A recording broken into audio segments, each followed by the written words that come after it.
ట్రంప్కి ఒక big shock ఇవ్వబోతున్నాయి. ట్రంప్ని దించేందుకు ప్రధాని Modi sketch వేసినట్టుగా తెలుస్తోంది.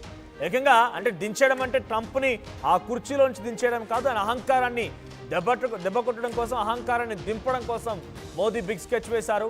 సో చైనాతో కలిసి ట్రంప్ని దెబ్బ కొట్టే యోచనలో ఉన్నారట. చైనాకు భారత్ నుంచి డీజిల్ని అందించేందుకు సిద్ధమవుతున్నారు.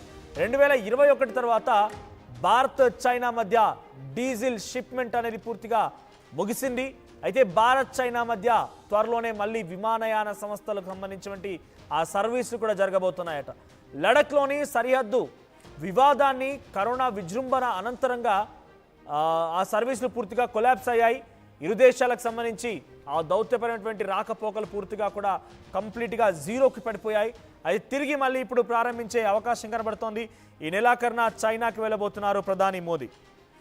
అక్సాయ్ చిన్, లడఖ్ దగ్గర ఉన్నటువంటి ఆ అక్సాయ్ చిన్కి సంబంధించినటువంటి ఆ ప్రాంతాన్ని ఎప్పుడైతే చైనా కంప్లీట్గా తమ భాగంలోగా మార్చుకుందో, దానికి పూర్తిగా కంప్లీట్గా టేక్ ఓవర్ చేసిందో అప్పటి నుంచి వివాదం మొదలైంది. కరోనా తర్వాత మరింతగా విజృంభించాయి కూడా ఆ రాకపోకలన్నీ కూడా పూర్తిగా నిలిచిపోయాయి. ఇప్పుడు మరోసారి ఆ సేవల్ని, విమానయాన సేవల్ని, సర్వీసుల్ని స్టార్ట్ చేయడంతో పాటుగా ఇటు డీజిల్ని, ఆయిల్ని కూడా భారత్ మీదుగా పంపించేందుకు అంతా సిద్ధమైందట. రష్యా నుంచి ఆయిల్ని కొనుగోలు విషయంలో చైనా అండ్ ఇండియా చాలా అధికంగా కొనుగోలు చేస్తున్నాయి. సో ఈ నేపథ్యంలో రష్యాకి అధికంగా వనరులు సమకూరుతున్నాయి, ఆర్థికంగా అన్ని రకాలుగా సమకూర్చుకుంటుంది అనేది అటు అమెరికా వర్షన్. సో ఈ నేపథ్యంలోనే అమెరికా చైనా అండ్ భారత్ పైన రకరకాల కుట్రలు, కుయుక్తులు పడుతోంది. టారిఫ్ పేరుతో చైనాని, రకరకాల ఇబ్బందులకు గురి చేసే విషయం పైన భారత్ని ఏదో ఒక రూపేణా ఈ రకంగా ఇబ్బందులు పెడుతున్నటువంటి అంశాన్ని మనం పరిశీలిస్తూనే ఉన్నాం. అయితే ఇప్పుడు చైనా అధ్యక్షుడు జిన్పింగ్ అండ్ భారత ప్రధాని నరేంద్ర మోదీ ఇద్దరు కలిసి ట్రంప్కి చెక్ పెట్టబోతున్నారట. సో అమెరికా అధ్యక్షుడికి చెక్ పెట్టబోయే ఆలోచనలో ఉన్నారట మోదీ. సో రష్యా నుంచి చమురు కొనుగోలు పైన పెనాల్టీ టారిఫ్ విధించడంతో పరిణామాలు వేగంగా మారుతున్నాయి. భారత్పై టారిఫ్ విధించాడు, చైనాపై టారిఫ్ విధించాడు. టారిఫ్ విధానం అనేది ఒక రకంగా ఆయన చిచ్చు పెట్టి చైనా భారత్ని మళ్ళీ కలిపేటువంటి ఒక ప్రయత్నం ఇండైరెక్ట్గా చేస్తున్నారు ఆయన. సో భారత్లోని నయారా ఎనర్జీ పైన అటు యూరోపియన్ దేశాలు, తర్వాత ఇటు అమెరికా కూడా కొన్ని నియంత్రణ విధించాయి. సో ఇప్పుడు ప్రత్యామ్నాయ మార్గంగా బీజింగ్ని ఎంచుకోబోతోంది ఈ ఎనర్జీ సంస్థ. 2021 తర్వాత తొలిసారి ఈ సంస్థ తన డీజిల్ షిప్మెంట్ని చైనాకు తరలించింది. ఈ విషయాన్ని బ్లూంబర్గ్ అనేటువంటి ఒక వార్తా కథనం దీన్ని ధృవీకరించింది. సో చైనాకి వెళ్ళేటువంటి ఆ మొట్టమొదటి నయారా ఎనర్జీ 2021 తర్వాత ఇప్పుడు మళ్ళీ ఆ షిప్మెంట్ వెళ్తోంది. సో నయారా ఎనర్జీ 49% వాటా రష్యా పెట్రోలియం దిగ్గజమైనటువంటి రోస్నెఫ్ట్కు కలిగి ఉంది. అయితే అమెరికా, ఐరోపా దేశాల ఆంక్షలకి భయపడి ఇప్పటికే మైక్రోసాఫ్ట్ లాంటి సంస్థలు కూడా ఆ సంస్థకు సంబంధించిన నయారా ఎనర్జీకి సంబంధించిన డేటాని కూడా స్టోర్ చేయడానికి నిరాకరించాయి. దీనికి తోడు ప్రభుత్వ రంగ బ్యాంకింగ్ సంస్థ అయినటువంటి స్టేట్ బ్యాంక్ ఆఫ్ ఇండియా కూడా తమ సేవల్ని నయారా ఎనర్జీకి నిలిపివేసింది. ఈ నేపథ్యంలోనే 4,96,000 బ్యారెళ్ల అల్ట్రా లో సల్ఫర్ డీజిల్తో జూలైన 18న చైనాకి బయలుదేరింది. అయితే వాస్తవంగా ఇది మలేషియాకి చేరుకోవాల్సి ఉండగా ఐరోపా అనేటువంటి ఆ యూరోపియన్ నేషన్స్ యొక్క ఆంక్షలు విధించడం మూలంగానే ఈ యొక్క దారి మళ్లించబడింది. సో అది మలేషియాకు వెళ్ళవలసింది కాస్త చైనాకు దారి మళ్లించబడింది. సో ప్రస్తుతానికి తాజాగా చైనాలోని జౌషాన్ దిశ వైపుగా ఇది ప్రయాణిస్తోంది. సో తాజాగా ఆంక్షల నేపథ్యంలో నయారా ఎనర్జీ నిర్ణయం తీసుకున్నట్టు తెలుస్తోంది. సో 18వ ఆంక్షల ప్యాకేజీ కారణంగా ఈ సంస్థ సమస్యలను ఎదుర్కొంటోందట. దీనిలో రష్యా నుంచి $47.6 పర్మిట్ చేయడం వంటివి కూడా ఉన్నాయి. సో ఒకవైపు ఇండియా నుంచి చైనాకి ఆయిల్ వెళ్ళడం ఒక ఎత్తు అయితే, ఆ తర్వాత విమానయాన సర్వీసులను కూడా కంటిన్యూ చేసే విధంగా భారత్ చైనాల మధ్య ఒక సంధి కుదురుతోంది. ఈ నేపథ్యం ఇది కూడా ఒక శుభ పరిణామంగా చూడాలి. సో దీంతో చైనా అండ్ భారత్ మధ్య సత్సంబంధాలు పెరగబోతున్నాయి, దౌత్యపరమైన సంబంధాలు మరింతగా బలం చేకూరబోతున్నాయి. సో ఇండైరెక్ట్గా తెలుసో తెలియకనో డొనాల్డ్ ట్రంపే ప్రతి దేశాన్ని గెలుక్కొని మరీ ఐక్యతని తీసుకొచ్చే విధంగా, అంటే ఇప్పుడు చూడండి చైనా భారత్ మధ్య విభేదాలు కొనసాగుతున్న విషయం అందరూ తెలిసిందే. So western Ghats western Himalayas సంబంధించినటువంటి అక్కడ ఉన్నటువంటి అక్సాయ్ చిన్ని కూడా పూర్తిగా చైనా కైవసం చేసుకున్న విషయం కూడా తెలిసిందే. ఈ నేపథ్యంలో గొడవలు జరుగుతున్నాయి. కరోనాను తీసుకొచ్చింది చైనా అని చెప్పి భారతే కాదు ప్రపంచ దేశాలు మొత్తం కూడా చైనా పైన మండిపడ్డాయి.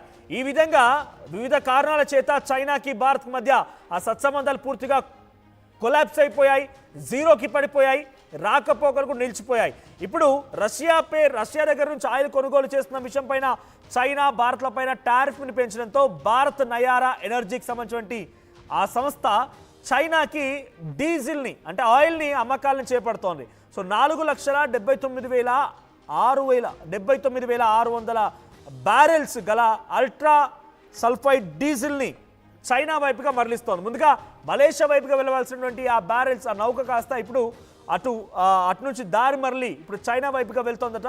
సో దీంతో చైనా భారత్ మధ్య సత్సంబంధాలు పెరుగుతున్నట్టుగానే భావించాలి. ఇద్దరు కలిసి ట్రంప్కి బిగ్ చెక్ పెట్టబోతున్నారు. మరోవైపుగా విమానయాన సర్వీసులను కూడా త్వరలోనే పునరుద్ధరించే అవకాశం కనబడుతోంది. ఏదేమైనా చైనాని మనం ఇప్పుడున్న పరంగా అమెరికాకి వ్యతిరేకంగా ఉన్న సిచ్యువేషన్లో ఫ్రెండ్గా భావించవచ్చు, కానీ కంప్లీట్లీ చైనా మన మిత్రత్వ దేశం ఎప్పుడు కాదు. బికాజ్ చైనా ఇటీవల కాలంలో పాకిస్తాన్కి మిసైల్స్ని పంపించింది, చైనా డ్రోన్స్ని పంపించింది. భారత్పై దాడి చేయడంలో పాకిస్తాన్ ఉపయోగించిన మిసైళ్ళు, డ్రోన్లు మొత్తం కూడా దాదాపుగా చైనా నుంచి వచ్చినవే. సో చైనా మన శత్రుత్వ దేశాన్ని సహకరిస్తోంది కాబట్టి డెఫినెట్గా మనం అంత ఈజీగా కళ్ళు మూసుకొని నమ్మే పరిస్థితి అయితే లేదు చైనాని.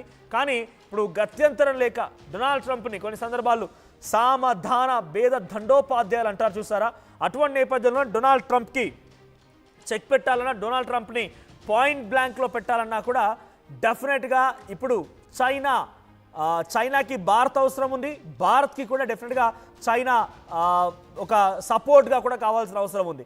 సో ఈ నేపథ్యం ఇరు దేశాలు సిద్ధమవుతున్నాయి. డొనాల్డ్ ట్రంప్కి వ్యతిరేకంగా చైనా అధ్యక్షుడు జిన్పింగ్ అండ్ మోదీ మరికొన్ని రోజుల్లో భేటీ అవకాశం కనబడుతోంది. ఈ భేటీ చాలా ఉత్కంఠ రేపుతోంది. సో ఇద్దరి మధ్య భేటీ ఇటు రెండు దేశాల మధ్య సత్సంబంధాలు కొనసాగించడంతో పాటుగా అనేక రకమైనటువంటి ఒక ట్రేడ్కి సంబంధించిన అంశం గురించి కానివ్వండి, ఆ తర్వాత ఇరు దేశాలకు సంబంధించిన చాలా అంశాలు గతంలో ఎటువంటి ఆస్పెక్ట్స్ ఉన్నాయో అన్నిటి కూడా మళ్ళీ పునరుద్ధరించే అవకాశం కూడా కనబడుతోంది. సో ఇది డొనాల్డ్ ట్రంప్పై యుద్ధాన్ని ప్రకటించడంతో పాటుగా అటు పాకిస్తాన్కి చైనా చేసిన సహాయ సహకారాలను కూడా విత్డ్రా చేసుకోవాలనే రకం కూడా మోదీ డెఫినెట్గా అడిగే అవకాశం ఉంది. మోదీ డెఫినెట్గా దాని మిషన్లో కూడా ఆయన పాయింట్ రేస్ చేసే అవకాశం కూడా కనబడుతోంది. ఇటీవల కాలంలో చైనాలో ఒక కార్యక్రమం జరిగింది. సో సౌత్ ఏషియన్ సంబంధించినటువంటి అక్కడ మీటింగ్ జరిగితే ఆ మీటింగ్లో రాజ్నాథ్ సింగ్ పాల్గొని డైరెక్ట్గా రక్షణ శాఖ మంత్రి రాజ్నాథ్ సింగ్ పాల్గొని చైనాని ఎక్కుపెట్టాడు. చైనా ఇచ్చినటువంటి ఆ మిసైల్స్ కారణంగానే మా భారత్ పైన పాకిస్తాన్ దాడి చేయగలిగింది, అంటే మీరు కూడా మా శత్రువులకు సహకరిస్తున్నారన్న రకంగా రాజ్నాథ్ సింగ్ మాట్లాడుకొచ్చారు.